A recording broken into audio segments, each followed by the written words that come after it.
tomorrow you're going to go to a land called Yefa Ogyamu. It's 300 acres of land there. And this is land that was given by the Ogyamu people to the Africans in the diaspora. And this is what happened. And the Ogyamu will tell you this part of the story. There was a time when the Ogyamu was fighting over chieftaincy. That is, who gon' be the chief on the Ogyamu stool. So at that time, the discrepancy led to a fight. And the ones that lost, it was 400 people on the clan that lost. And so they gave them to the white people to get them away from Africa, just so they didn't have to kill them. Now, in 1994, when the movement back to Africa by Africans in the U.S. started, it started through the Nation of Islam calling for a Savior's Day meeting here. And the Hebrew Israelites and a number of other ones met here. And at that meeting, the Fihankra idea was born. So Fihankra means those who left home without saying goodbye. And so there was a stool created, a stool and a skin. In Africa, the embodiment of the people is in the stool. The spirit of the people is in the stool. So the stool has a sacred denotation that's different from a stool in the U.S., where a stool in the U.S. is something for a child. So this land that y'all gonna go to see, the Ogyamu, out of paying reparation or retribution,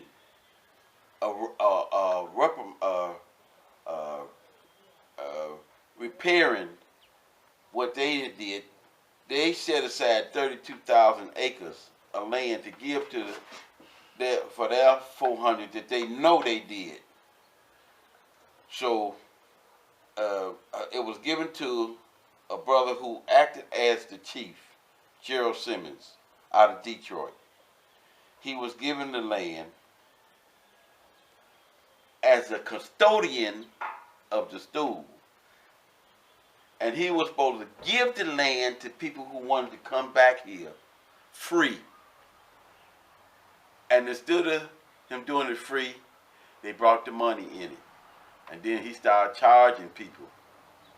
And it just went, he started selling the same land 2 and 3 times, because he set some rules that if you don't build your house within I think it was a year, then it reverts back to him, and then he sell it again.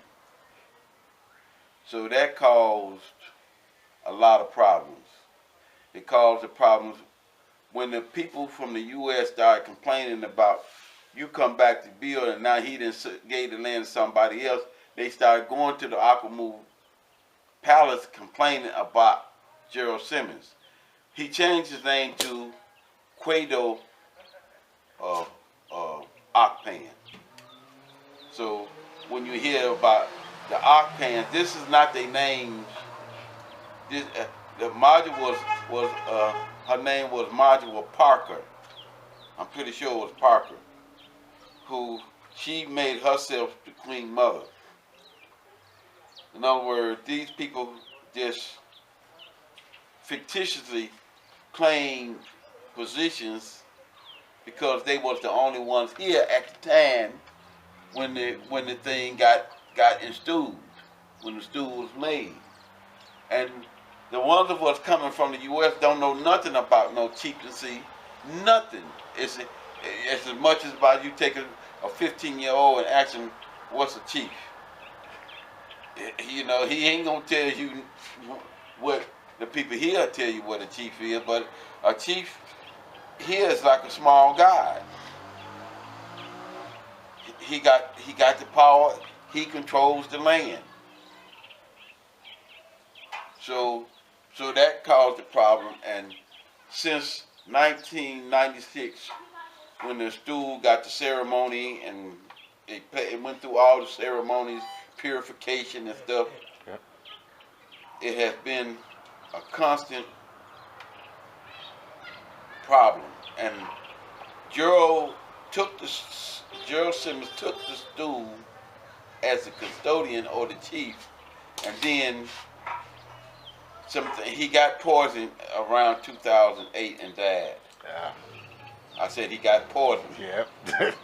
What he did was he had he brought a wife from the U.S. or a common law wife. Yep. That is Modula, who y'all might meet when you go up there. Modula Akpan. It was he had Modula. He had another wife in Ogyamu for your village, common law, or either he did it traditional, and he had another wife in Togo where he was stationed before he came to Ghana. And we heard he had another wife in Liberia. So there somehow became a clash between these wives and his reverence, revere, respect, so that he put the one from the U.S. out. First to go, right? She was the first to go, and she went and took a house of one of the Diasporans who had built his house. They confiscated the house. And then somehow he got poisoned and died. Yeah. And we haven't had another person on the stool since then. So the Finhaka stool now, we had the Gunner House of Chiefs take the stool and the skins back, and now it's with the Gunner House of Chiefs waiting for if somebody do decide, if a group of us decide that that's what's going to happen, then it's got to get installed. You know, it's got to go through the traditional system here. And sometimes chiefs, in fact, he ain't buried yet. Wait a minute. How many years? Let me bring that up. He ain't buried yet. And the reason he's not buried, so he died in 2008. So that would make it 9 years now. But now we might think for a body to be kept and not buried for 9 years, we might think it's weird, but it's happening. You've been writing this down. yes. A chief died 15 years. You can. You know, a chief in this town died 15 years. They just buried him last month. Where do they keep him at? They keep him in the morgue. In the morgues. Okay. Now, the reason Gerald wasn't buried, in fact, it's the duty of the ascending chief or the next chief to bury the one that died. Yes. Gotcha. And so, since we haven't installed anybody, there's nobody to bury him the traditional way. And then he did so many things against that, how you say, infuriated the Ogyamu people that they said he can't be buried on the land. So now that was two issues. Nobody to bury him, and he can't be buried on the land. So that problem continues on. So so what's the difference between Fihankra and the land? the name of the land is Yefa Ogyamu, which means those who went through the fire. The name of the people is Fihankra. We are Fihankra people. Just like you have Airway, you have Ga, you have Ashanti, you have all these other names. Our name here is Fihankra. And that's basically a tribe. It's a tribe. Okay. It's a group, an ethnic group of people. It's an ethnic designation So it's a given by the diaspora. National House Yep. of Chiefs. We So- didn't come up with it. We didn't do it ourselves. Gotcha. So it's for the diasporans. Yes. Not just the diaspora, but the diasporans whose ancestors were taken away in slavery. Yep. Not the ones who was born here and moved into the diaspora. Now. Yeah, not them. So I said Fihankra. Fihankra means those who left home without saying goodbye. So they'll say when you say when the tree is Fihankra. Fihankra. So now you heard me. Fihankra. Yes. Fihankra. Okay. Yeah. Okay. Okay. So Without saying goodbye. yes. Yeah. So that's our designation, but you know, from James Smalls to a number of them, they came here and I tried talking to them about it, but they can't seem to grasp what it means. Now, of the descendants who was taken out of Africa, who would fall up under the Finhaka title now, it's nearly 700 million of us. Yep. We in Brazil. We are in all of South America. We all over the world. So the chiefs that I met with when we were trying to instill, they said, when Fihankra meets, the whole world meets because we scattered to every continent. Some of us was taken to Australia. Some of us we was taken everywhere. So they said, and this was I was told from Nana Fapong. He said they was looking to Fihankra to come back and solve some of the problems that was in every family here. How is Fihankra going to do things like even the land distribution, where I would say it's going to be equally shared. Yep. You know, that's one of the things that sharing the basis of unity is sharing something. If you have nothing to share, you have nothing to unite for. You can share a principle, and so you unite on that principle. Yep. You can share land, and so you unite on the land. But if you have nothing that you're going to share, you're not finna unite with nobody. And so, in order to strengthen Africa, I say that the land has to be shared with all the family members. Meaning, the young people gonna get an equal share. He gonna get as much as his great uncle and his uncle. It makes sense. That's the challenge. That's the challenge for the future generations. How to solve the land issue problem here. Because from men is saying all the land belongs to the king. Yep. And then if you go back and check, you will find then when they started complaining that only Menace owns all the land, then he said, okay, well it was the priest who complained. So then he changed it and he gave so much land to the priests. Now it's the kings and the priests that got land. And so if you want some land, the king got to give it to you. What about chiefs? What's the difference between the priest, a chief, and a king? The chief is the head of the family. This is my understanding of what a chief is. When people first move into a land, an area, and they the first one there, and let's say it's the Opportunia family, then the family head is the chief. Now, once other people from outside the family move into the area, his title goes from chief to king. Ah. So he have the control over everybody. He's the first one to move there.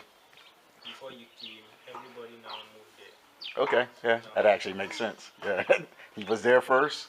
He set everything up. Others start moving in. He's in charge. Right, but the creator didn't do it that way. He didn't make it when that person got there. So when the creator made the land was made for everybody that was, and I'll say everybody equally. Yep. Because even before Menace, the land was here. So what gave Menace the right to come and say, all the land was his when other people was already living on the land. Yep. He didn't come. It ain't like now. Look, let's talk about the 2,200 tribes in Africa. Now, take the Yoruba. Let's go to Nigeria, and Nigerians. All these 2,200 tribes got a different God. So here, tree is basically Akan, or the language of the Ashanti. And the Ashanti is saying they settled the land of Ghana. But you have to trace it, when you trace Ghana back to the Ghana Empire, this is the new Ghana. The old Ghana Empire came before Kwame Nkrumah. Now it went when the white folks had it. It was called the Gold Coast. Yeah, good coast. Yep. And then They name it good. the white folks named it the Gold Coast. But this is after the Ghana Empire had been destroyed by the Arabs and the Africans who didn't join. His name is Tutankhamun. He's a descendant of Menes. That when he set up the Ghana Empire, he was coming from the king King Menes, who claimed title to all the land. So when this is what destroyed the Ghana Empire. The people who wouldn't join, who wouldn't honor him as the owner of the land, and they set up their own tribe. The tribes who were not part of, let's say, the governmental structure, the traditional empire structure, they teamed up with the Arabs from Morocco and other places, and then they defeated Menes' family. And after the Arabs defeated, then the white folks came in and defeated them. Yep. And they named it The Gold Coast. Yep. And then when Kwame Nkrumah came to be president, he renamed it Ghana. Okay, so there's a history, and it's good for people to know the history. Know the history. Even that book, the history of indigenous slavery in Ghana. Even that book, it tells a lot. Now, you know, in every family there are some things what they call dirty laundry. And the family members don't like the dirty laundry to be displayed in the public. But for the African people, our dirty laundry, it's got to be discussed at some place, sometime, somehow, some way, by somebody. It's got to be discussed, because if you don't discuss it, and we keep going around with wearing this dirty laundry, you see, it's going to affect us mentally, which is what is taking place. We're walking around with dirty laundry on, and it's affecting us. It's causing a mental virus to where we don't talk about the Tricosi. We don't talk about the 1100 superstitions created by the priests. The royal priesthood here is claiming royal on the lines that they come from a royal Menes family. And that entitles them to all this land and to be able to commit murder and have immunity to it. It's got to stop. It's got to stop. And you know, when I talk about it, you see, even if you go to the Facebook page and you look at the Facebook page, when I start talking about it, I'm trying to make people aware so that it can stop. The first thing happened. Oh, Africans didn't enslave Africans, and no, the priests don't do this. You know, all of that. So I'm in a constant battle with the people that say it didn't happen.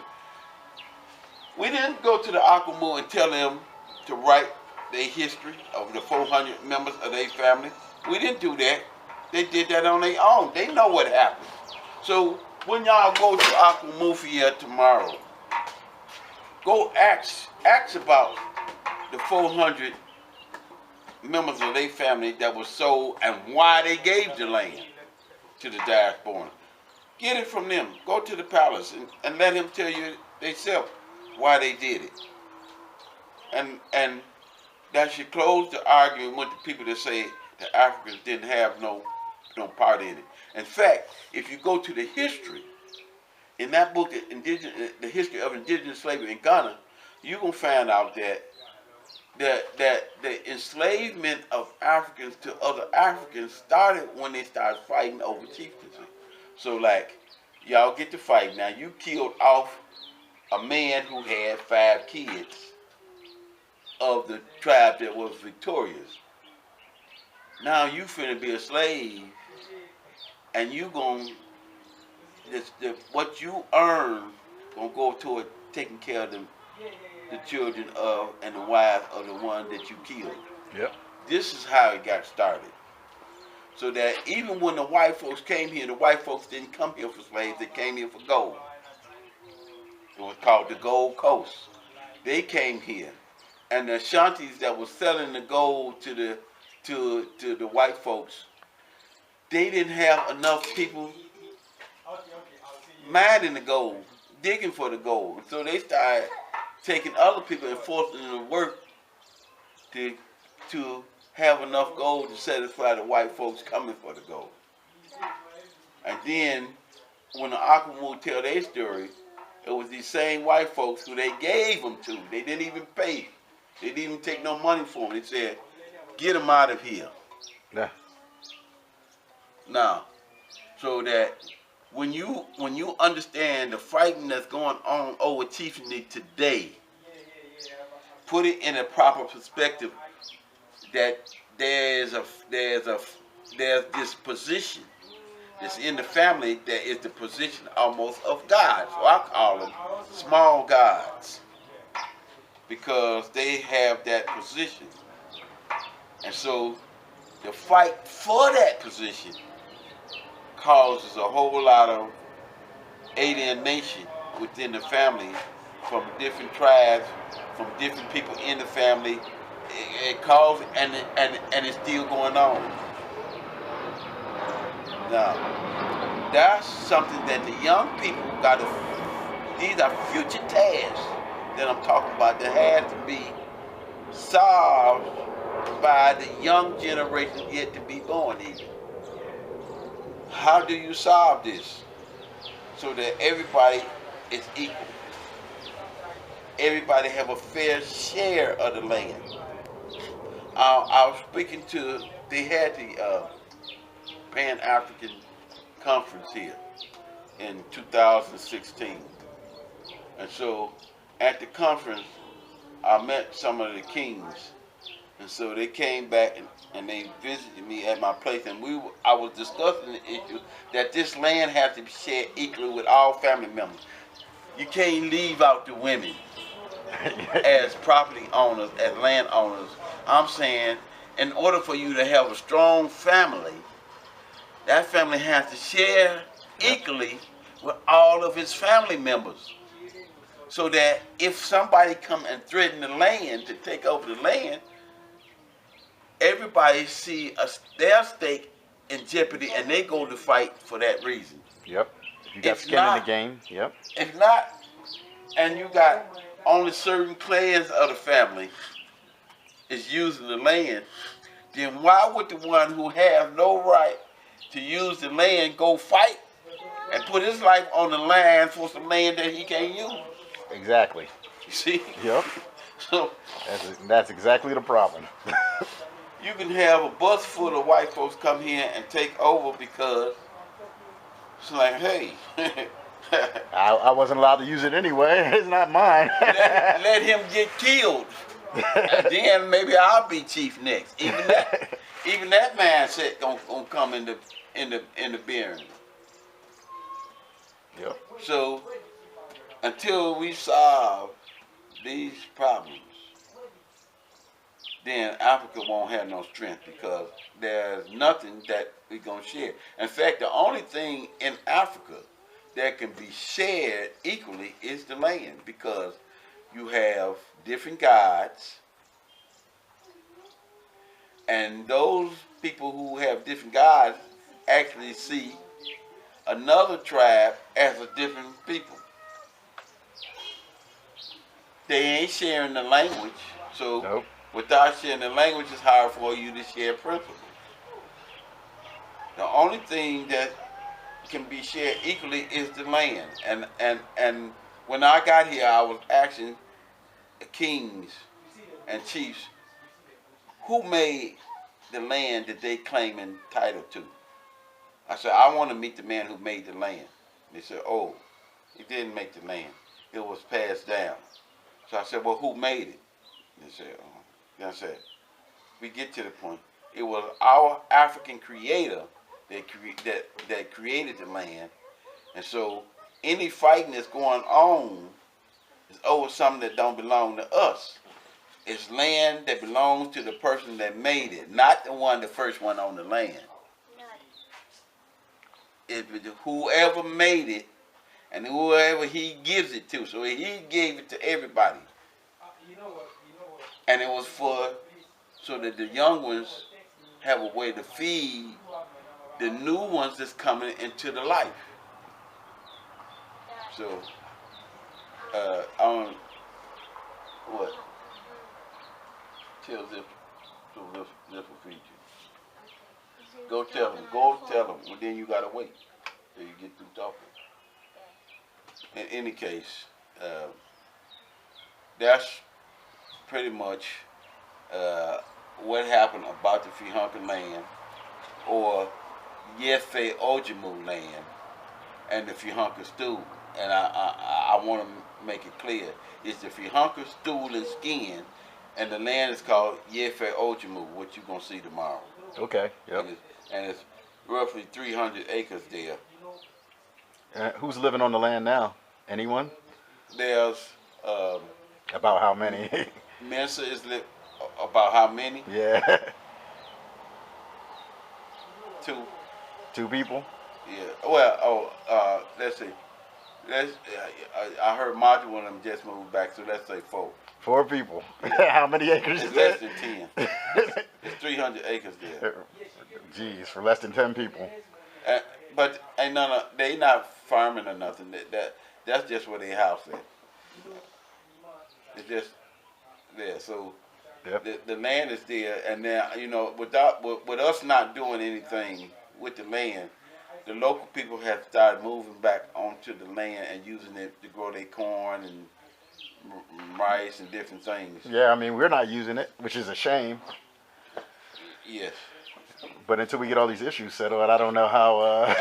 And it's in the indenture to the land that until we start to using the land, they have a right to use the land. It's in the indenture.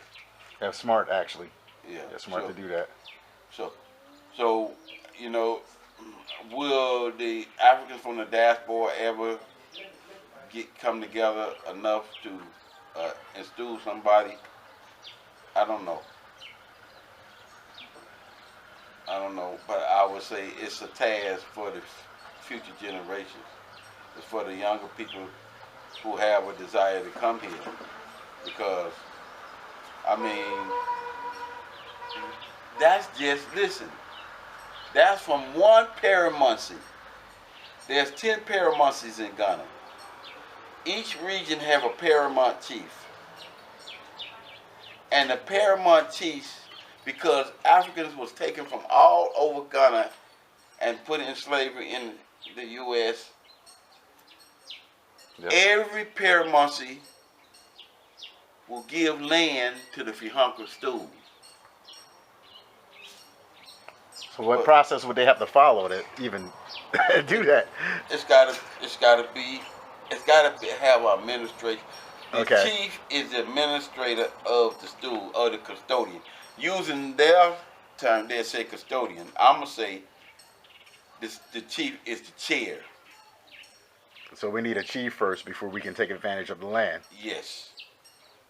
and he would be the keeper of the stool. Yes, he would be the keeper of the stool and the skin. Yep. But I'll try to put it in Western terminology for us to understand. And I say there's a chair. What the Ghanaians and the people in Africa know as a chief, we gonna call him a chair. Yep. And instead of it being a bloodline, you are owned by, passed down through heredity and of a bloodline. We doing ours by election. Yep. So we would elect somebody to be a chair for a number of years, and then we'll have another election, and all of the positions that a traditional stool has a number of different positions. They have like the Quotahini, they have the Aduntahini, the Aduntahini. It's like the human rights director of Gotcha. the company. You have like the security minister, and so they have a property manager. You know, I'm using these terms, property manager, but there is a corresponding name in tree that's a chief, but that's his job. He's keeping records of who's on the land, what's grown on the land, all that type of stuff. Gotcha. Okay, so we did that, and we never got a person to sit, we never instituted, but we did get a constitution adopted. And we got a constitution adopted in 2016 that says the Fihankra people will elect a chair and I think it's 16 other positions that is done by election. And so that much is done for the future generation, and we have to see what they're going to do with it. So that's the Fihankra story, as best as I can tell it, and there's proof. You're gonna go see it tomorrow. Yep. Go from there. Yeah, we just need to get people over here to to become interested in this. But I guess once I see the rest of it, we can talk about that too. Yeah. I don't know if you know Herschel Daniels. The name sounds familiar. Herschel Daniels is he has a group called Friends of the African Union, and Herschel was talking about veterans. Yep. Who have received their pension, coming here and using it, spending their pension here, because the pension goes 4 times as far. Yep. Meaning, the American dollar here is worth 4 Ghanaian dollars. So you take a person that's on a pension even over $1,000. It's $4,000 here. Yeah, a little over 4,000 in fact, but what you can do with 4,000 Ghana CDs here, I mean, let's see, with 1,000, let's say with 2,000, this is advice that I would give people that's coming here. Put together a budget that you're using in the U.S., meaning how much you're spending for rent or housing, how much you're spending for food, how much you're spending for entertainment, how much you spend for security, how much you spend for transportation. Yep. Take that budget and then look at those same items here in Ghana. That meaning housing, transportation, food, security, and entertainment. And I say for 2,000 Ghana CDs, it's gonna match your budget that you put in the U.S. or with those five items: housing, food, um, transportation, uh, security, and entertainment. So how much? Do you know how much a house would cost nowadays to build in Ghana? Let's just say a 3-bedroom. Okay, when you start talking about housing, the cheapest thing in Ghana is labor. Yep. So when we start talking about housing, let's talk about blocks, cement blocks, Yep. which most of the houses here is made with cement block. A cement block right now is going for about 3 CDs. 3 CDs is about 75 cents. So, no. It's not. Uh, 1 US dollar is equal to 4 CDs, maybe 30 pesos. And I'm saying a block now is about 3 CDs. So it's less than $1 a block. So when you do the math, based on what size house you're gonna build, you figure, just figure $1 a block. Yep. $1 a block, so that 40,000 blocks is equal to $40,000. But how much space is you talking? One block is 18 inches by 9 inches by 6 inches, length, width, and height. The length is 18 inches. The height is 9 inches, and the width or the thickness, some is 6 inches and some is 5 inches. And so, if you look at you gonna show the length of this house at some point, Okay. and then walk it off with your feet. If you say, if your foot is anywhere around 12 feet, and you can figure out a 40 feet house, because in the U.S. 40 feet, 30 feet is about the size of an average house in the U.S. Yep. 30 to 40 feet in length and width. And then they're going, the height of the block is 9 inches. So if you're going to go up to 11 feet, you know, and most of our ceilings in the U.S. is 8-foot ceilings. Yep. 8 to 9 foot ceilings.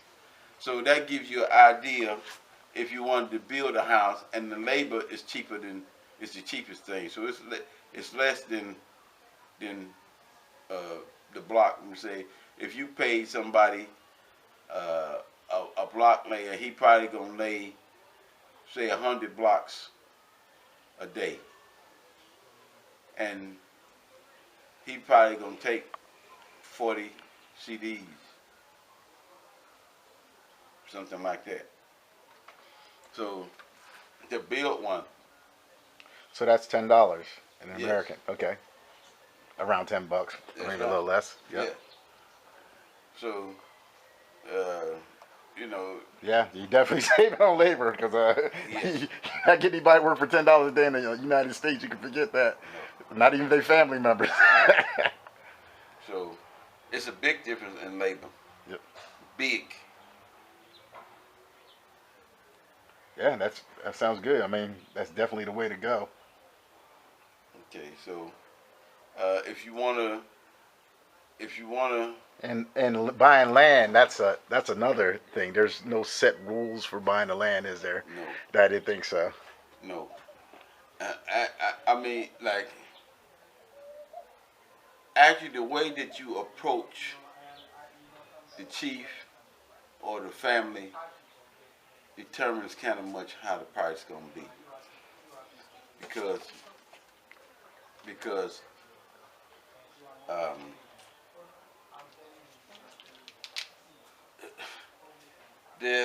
there's no, like, where you use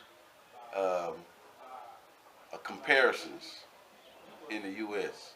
Now this is a big problem too, because if you American, you just come from America, first they're gonna catch that you're a foreigner, and they know that you making a whole lot of more money than what people making here. They know that. Yep. Okay. So if you get priced that way, the price. This is what's happening right now. Let's take on the Kosovo Road, the road from Timor to Kosovo. Yep. There's an area called Shy Hills, and the person that was connected with some people from the U.S., they were selling the land at $10,000 a lot, and a lot is 100 by 100, four lots to an acre. Okay. So it was a quarter acre. Yes, a quarter of an acre, and For 10,000. right. Okay. And let me say, when I got the land that we paid, the land was 200 CDs an acre. Wow. So, and that's 200 CDs an acre per year, every year. Okay. Okay. But still. Yeah. That's crazy. Yeah. So here was the problem it caused. Because so many people now is coming from overseas, and they pricing it at what is priced in the U.S. That it's made it where the local Ghanaians can't afford land in Ghana. You understand what I'm saying? Yep. It's only the elite who can sell the land. So the regular common folks, Ghanaian, can't afford the land at 10,000 a lot. But because of, if you use comparisons, they trying to get as much as they can. So when you first come, they asking a price that's so much higher than what the average Ghanaian can pay, because the amount of money what they making in a month is what people make in a day. So you shouldn't approach somebody by yourself. You probably should take a Ghanaian with you. You or somebody like myself who That's been know, living here, yeah. And I'm gonna tell you, no. Nah. If you even, this is what I tell people. I say, look at the land price in Mississippi, Yep. and don't let it cost more than. The reason I say Mississippi is because you got red dirt. The climate is pretty much the same. When you get down in the south, Louisiana, southern part of Mississippi, where you got all that red clay, Yep. I've been there. that's Oh, yeah. what's here. And so the climate is similar. So why, with all the amenities that they have in the U.S., the paved roads, the electric lines, when you buy land here, a lot of times you got to bring the roads. You got to make the roads yourself. Yep. You got to bring the electric in yourself. You got to bring the water in yourself. Exactly. So why would you pay more for land here than what the same comparable land in Mississippi would cost? I was asking myself that same question when I went online and saw that the prices were the same prices that were in America. Yes. I was like, why is that? I was like, yeah, I'm not paying. Those are the people. It's all about money. They don't care. They just about money. Yeah, you'll see online a house for $200,000, and you're like, no way. You see, this is what I truly believe. That if you know what happened, if you know the story, and you come back and you say, I am a person who was taken away, I'm descendant of a person that was taken away from Ghana, and my DNA says that I'm Fulani, like one of my friends. He did his DNA. I just did mine before I came here. I haven't got my results back yet, but we'll find out. Well, Paul was Fulani, so when he comes down, he goes back. He spends a good amount of time in the Fulani area. Yep. Now, if Paul was to go and say, hey, I want some land that should have been decreed for my ancestors, he gonna get a better deal than if a white man come here to buy some land. So until you connect back, Africanism. I'm using a word. Yep. Afrocentrically. Yep. Until you connect back Afrocentrically, you're going to get the Bruni price for everything. Everything. And the Bruni means a white man? Foreigner. Foreigner. That means foreigner. Okay. Yes. So even like when you gonna get a hotel, if you don't bring it through Afrocentricity, I'm gonna say that, you're gonna get the Bruni price. Ah. It's definitely good to know. Yes. When you catch a taxi, you're gonna get the Bruni price. Yep. When you go to the market, you're gonna get the Bruni price. So it's better to come through somebody who have been here, know the traditional system, know some of the families here, so you know who to go to. That's the double one, because look what happened. Under the chieftaincy structure, you have in a region you have a paramount chief, and then you're gonna have village chiefs, you're gonna have division chiefs, and you're gonna have inside the family the Quoto Henny, the Adonta Henny, all these other ones. So now when you get ready to go to buy land and you go to a chief, he may be a chief, but he may not be the chief over that land, and you ain't gonna know it. Nope. All you gonna know is that you bought it from a chief, and all of them don't have. They not. Let me show you. They are traditional councils. This is the official structure of the Ghana government, where the traditional government and the orthodox government is paired together. So the National House of Chiefs has a position just like the Senate or the House of Representatives. You have the National House of Chiefs. And those are the landowners. So you can deal with a chief and not be one of those chiefs, and you can buy land and get it, and then you're going to find out somebody going to tell you, oh no. Yeah, but I paid for it. Yeah, but you ain't paid from the right person. What about lawyers and real estate agents over here? Do they help at all?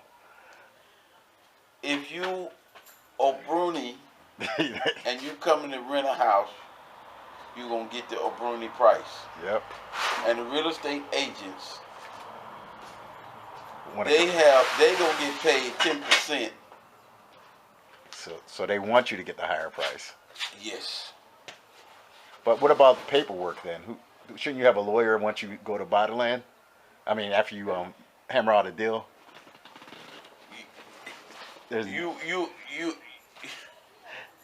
I'm not sure how it works there. That's what I'm trying to figure out. Let me tell you what you have to do, and then you decide on if you want a lawyer to do it. Because you can choose a lawyer to draw up any paper you want.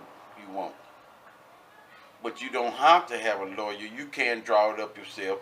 You can get an architect to draw it up. The best thing to do is to have the land surveyed by an architect firm. Then, first of all, it's gonna be the most important thing is to find the landowner. Meaning finding the right chief. Yep. And there's people in the family who will say they the family head. He can be a family head, but he ain't the chief. Let's put it in there. They have a term called a term, and it's Safachi. They got names what mean he is the one that's the landowner. But you'll find others that the other chiefs that say they the chief over the land. Yes, he is the chief over the land. But what position does he hold over the land? For instance, you can have the property, what we'll say the property manager. Yep. He's a chief. But he's not the chief that can sell the land when the insignia goes on the indenture. It's not him. Gotcha. But he's the property manager chief. You see, So if you don't understand the structure, you can get took. Yep. I would say this, and I would say that any other diasporans that's here, there's two things that the diaspora community needs to do. They need to put together a welcoming committee for diasporans that's coming here to visit. And when I say that, I mean it like they need a stool, a place at the airport. That when you come into the airport, the diaspora or the Fihankra welcoming lounge or whatever is there to welcome people so that you can get set straight soon as you get here. Yep. It makes And don't get took on a Bruni tour. Okay. That needs to be done. And then there needs to be a committee or something set up that you go through that wants to buy land. So that if you do install somebody, let whoever is the chief of the Fihankra people go to the chief of that land, because he gonna know who it is. Yep. Just by the position that he has, and let that person go negotiate the land for you. that definitely makes perfect sense. But there's nothing like that set up right now. It's not set up right now. So how long does it take for? Now here's something that's being discussed that I think is gonna be perfect. Blockchain technology used for land ownership, so that you can know who is the true owner of the land. Yep. Because what happens when somebody dies, and then they get to fighting over who gonna be the succeeding chief or family head, and then who has the right to do and sell the land or whatever. Those things need to be discussed, and it's for this reason. If you make land to where the average Ghanaian can't afford the land, you got a problem. Because if I'm one of the average Ghanaians here, and I see all these foreigners coming in taking up all the land, and I can't have none of the land for my family, we gonna have a fucking problem. And I don't blame them. See? So that's why I tell people, don't go and just go for. They said, oh, $10,000. Somebody here told you $10,000 for a lot. Go compare it with the land that's in similar climate. Yep. Compare it with that land in the U.S. that's got all the amenities. In fact, in the RTA group, if you go into the file section of RTA, it's there. There's a file that shows the land comparison in the U.S. that you can just pull up and compare it with the land here, and compare it all across the zone. Meaning, at this longitude, Yep. Ghana is 0. Ghana is the center of the earth. Both of them is here. 0, 0 is Ghana. And so, when you follow that same longitude land back to the U.S., or even where Mississippi at, and you follow it back then, I'm saying comparable land should be the same. So then, if you look at like, okay, when you're going south and you're going closer to the Togo border, Yep. then you change in latitude. You're not at 0, 0. You might be at 1. That's 1 degrees, 59 seconds, 59 minutes, and 59 seconds. Then that land gonna be compared with that same longitude dimensions in the U.S. so that you know what to expect on the land. You can do this land gonna be a lot of red clay. You see what I'm saying? Exactly. Now I'm trying to explain why I use comparison, and land valuation. Don't come here and just say, I'm going to pay this amount because this is what somebody told me it is for. Yeah, I mean, I don't want to pay New York prices for And yeah. this is what I would do. This is what I would say. You try, because we got a problem to fix, find a young person in the family that you're going to get the land from and do some type of joint venture where that young person gets some land adjoining your land, or you share. If you, like, let's take Cliff, 460 acres. Cliff could have got every person in their family some land right beside him, and they would have helped maintain his fields or whatever for the land. But in solving this problem where young people can get land, pair up with somebody coming from the diaspora. They know the land. You tying up, you teaming up with somebody who already know the land, know the area, and all that, so they can get some land for the child that they gonna bear. Yep. You see, so I think it can be a positive for both people. They got land. It's at a fair price. What they wouldn't give them to that person. If I'm saying clear, I'm gonna give you a more direct example. Say that the land that you're gonna go to look at in Akusi tomorrow, and you see some land that you want to buy. Now, if you wanted, let's say you was gonna buy 10 acres, I don't know. Yep. Instead of 10 acres, ask for 13 acres, and you do a joint thing, and then 3 of those acres belong to Zip. So we would both go see the chief. Yes. And then we would explain to him 3 would be for him and 10 would be for me. Right. Okay. And he builds his house on those 3, and he's adjoining. He's next to you. Now you got somebody that you know to watch your land when you ain't there. Exactly. Yeah. I also saw online, someone said he was a chief. I don't know. He said he would give the land for free if you would just develop it and give the locals some jobs, give them some work.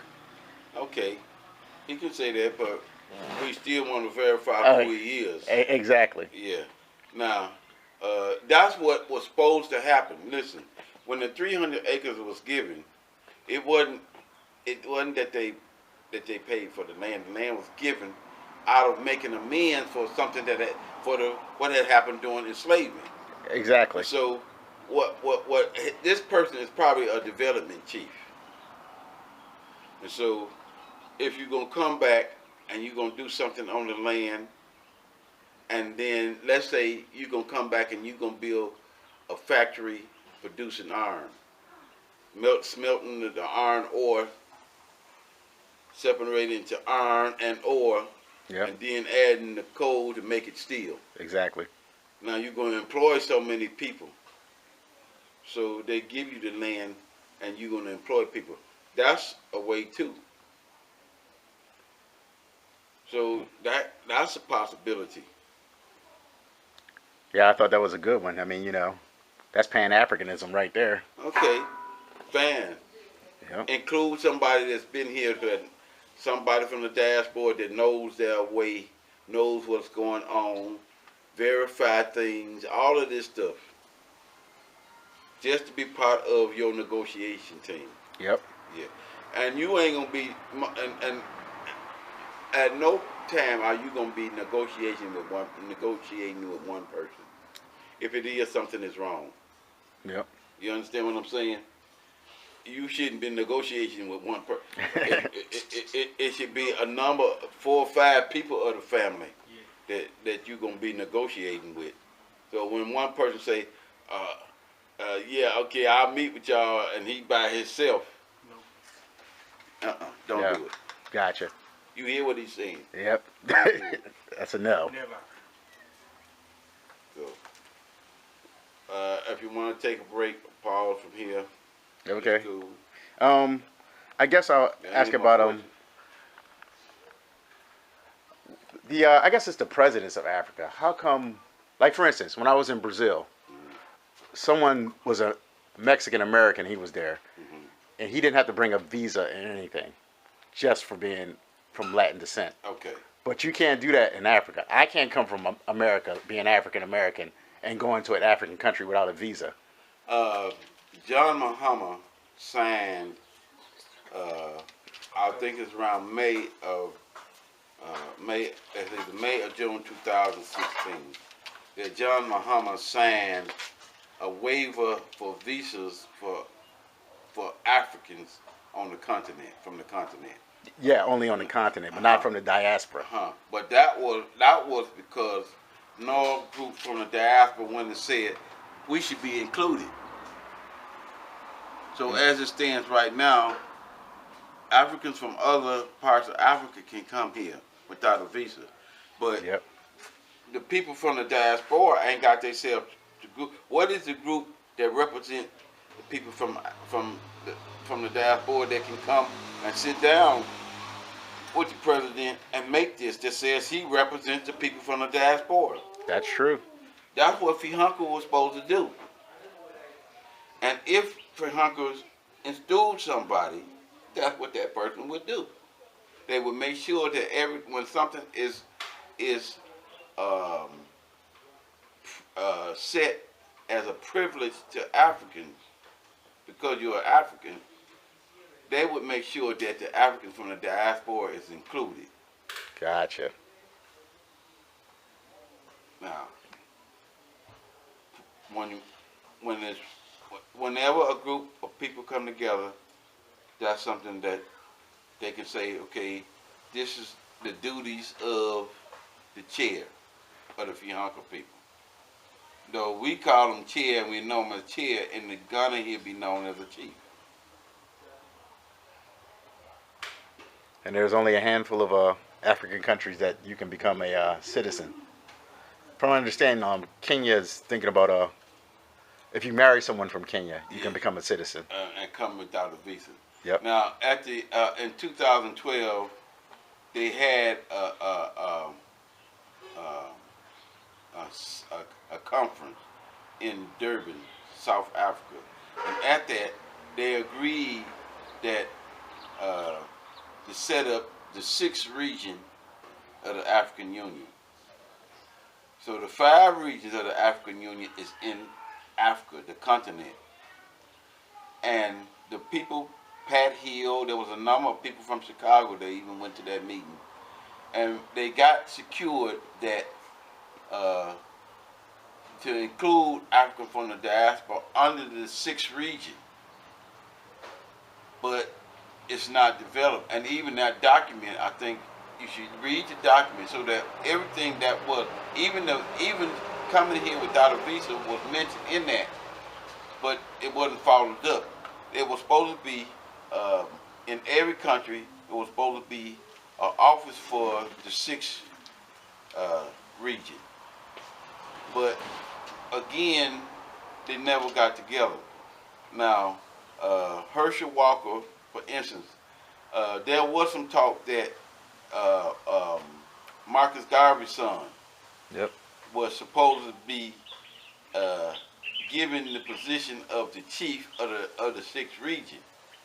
But he was selected by people from Africa that was in a union, and that's not the way it's done. So it'd be from the diaspora. The diaspora have to choose their own leadership. Gotcha. You can't come in. The Ashanti won't let the airway choose their leadership. The guy ain't gonna let the Fulani choose theirs. That's not the way it's done. When you represent a people, you chosen by that people to represent you. So it needs to be a plebiscite or a vote extended throughout the 6th region. I ain't got nothing against it being Garvey, but the process in which it was done is what I would say, hey, okay, even Garvey, even if you're going to take the position, then he has to, at his first sitting, he has to say, okay, we need to establish the procedures that's going to be followed for the next and succeeding positions of people who sit in this position, and needs to say that it's going to be done by election. And with the technology today, even with the blockchain, the way the votes go, it can secure the vote so that people ain't voting twice, Yep. and it ain't no fictitious people in the candidacies. All of this stuff can be done now because the technology to do it is here. Yep. Exactly. So I push the blockchain. I'm not pushing the Bitcoin. No. I'm pushing the blockchain. The underlying technology. Yep. Yes. There's a number of things that can solve the task for the future. What the future the generation of Africans have to deal with. They have the technology now to make it possible to do it. That makes sense. All right, I guess we'll take a break here since we are still on topic.